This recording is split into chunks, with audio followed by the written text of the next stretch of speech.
कलंदर रहमत उल्लाह ताला अलैह का एक दरवेश था, तो वो सड़क से गुजर रहा था। अलाउद्दीन खिलजी का ज़माना था। अलाउद्दीन खिलजी बहुत बड़े हुक्मरान हुए मुत्तहिदा हिंदुस्तान के। पाकिस्तान, हिंदुस्तान, अफगानिस्तान सब पे इनकी मुश्तरका हुकूमत थी। तो इनका एक गवर्नर रोड से गुजरना था। उसने तो सिपाही जो थे वो रास्ते साफ करा रहे थे। तो एक बुजुर्ग थे, हज़रत अली कलंदर के मुरीद थे, खलीफा थे, तो वो भी रोड पे गुजर रहे। तो तने तनहा हाथ में छड़ी पकड़ी है, तने तनहा गुजर रहे हैं। तो वो कहने लगे बाबा जी साइड पे हो जाएं, गवर्नर साहब ने गुजरना है। तो फरमाने लगे इतनी सड़क पड़ी है, गुजर जाएगा कि मुझे साइड पे करके गुजरना, गुजर जाए। उन्होंने कहा नहीं आपकी मेहरबानी हट जाए। कहा भाई मैं क्यों हटूं, वजह उसकी इतना रास्ता है, गुजर जाए, मैं बूढ़ा आदमी हूं, तुम मुझे साइड पे करोगे फिर रास्ता ढूंढता फिरूंगा। कहा बाबा तेरी मेहरबानी हट जा, निगाह फकर में शाने सिकंदरी क्या है, और खिराज की जो गदा हो वो कैसरी क्या है। उसने कहा मैं उसको क्या समझता हूँ, बादशाह होगा तो घर होगा, मैं उसे क्या समझता हूँ। और मैं नाराज ना होइएगा, अमीरों को खराब गरीबों ने किया है, बड़ों को खराब छोटों ने किया है। अगर हम गाड़ियों के आगे पीछे भागना छोड़ दें तो लीडर सियाने हो जाए। ये हमारे नारे तबाही करते हैं, हम नहीं समझते कि हम कितना नुकसान करते हैं।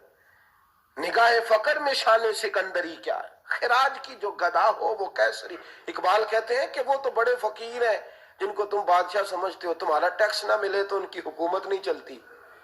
तो खिराज की जो गदा हो वो कैसरी क्या। खैर हजरत अबू अली कलंदर रहमतुल्लाह अलैह के वो दरवेश जो थे ना, वो रोड पे कहा बाबा जी हट जाए। कहने लगे नहीं हटता। उन्होंने बाजू पकड़ के ना बाबा जी को जरा जोर लगाना चाहा तो बाबा जी ना आलती पालती मार के, चौकड़ी मार के तो जमीन पे बैठ गए। कहने जो उठाया जाता हूं तो उठा लो। अब तो दरवेश कभी जिद करते नहीं, और अगर करें तो मुस्लिम शरीफ में मेरे नबी पाक ने फरमाया रुब्बा अशगाज़ा अकबरा लौ अक़समा अलल्लाह ला अबर्रा। फरमाया रब करीम का बंदा तो अल्लाह को कसम दे दे तो अल्लाह उसकी कसम को पूरा फरमा देता है। अल्लाह उसकी कसम को पूरा फरमाता है। तो मैं जाओ उठता हूं तो उठा लो। बहस होने लगी, लोग इकट्ठे हो गए, रश हो गया। तो इतनी देर में गवर्नर साहब की सवारी भी पहुंच गई। तो गवर्नर साहब कहने लगे बाबा उठता क्यों नहीं। फरमाने लगे क्यों उठूं, इतना रास्ता है गुजर जा। मैं बाबा उठ क्यों शोर डाला हुआ। कहने लगे तू मेरे नौकर का नौकर हो के मुझे उठने का कहता है, मेरे नौकर का। गुस्सा आया तो उसने बाबा जी को थप्पड़ मार दिया। बाबा जी और हंसे, कहने लगे तुझे कहा था ना नौकर का नौकर है, तो वाकई नौकर है। उसने कहा मैं थप्पड़ मारता हूँ, बाबा हंसता है। ये ज्यादा इंसल्ट होती है।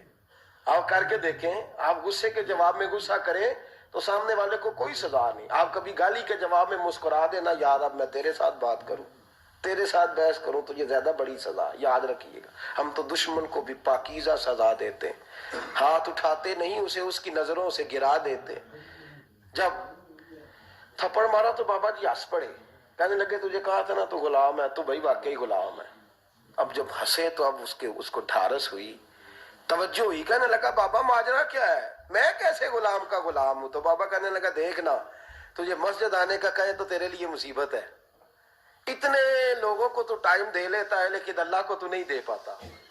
तो तू नफ्स का गुलाम है और नफ्स मेरा गुलाम है, लिहाजा तू मेरे गुलाम का गुलाम है, तू मेरे नौकर का।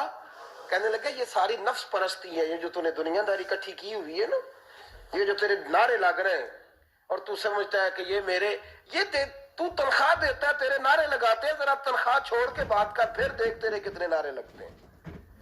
तू ये डरते हैं तुझसे लोग, तेरे आगे पीछे भागते हैं। जरा इक़्तिदार से साइड हो तो ये पता लगे तेरी कीमत क्या है।